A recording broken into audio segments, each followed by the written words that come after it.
So what do you do if your iPhone is frozen? Let me explain it, and if it's your first time in here, subscribe so you never miss anything important.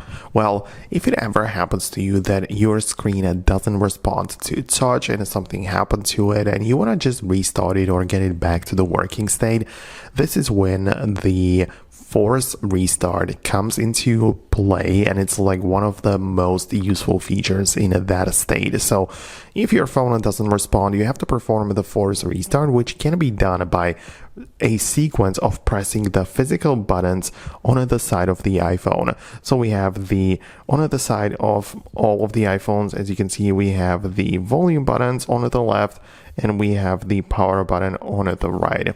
So the way that you can perform it is that you do a sequence of pressing the volume up, volume down, and then the power button on the other side. So this is what it would look like. So at first, volume up, volume down, and then holding down on the power button.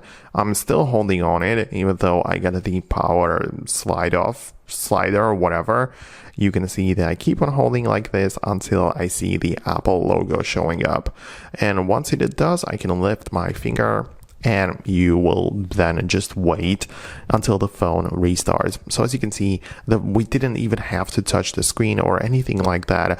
And this is the force restart feature, which lets you perform a forced reset of the software using just the buttons, the physical ones on the iPhone.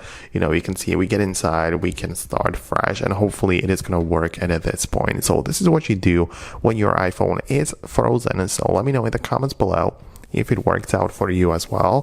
Thanks a lot, and I'll see you later in the future uploads.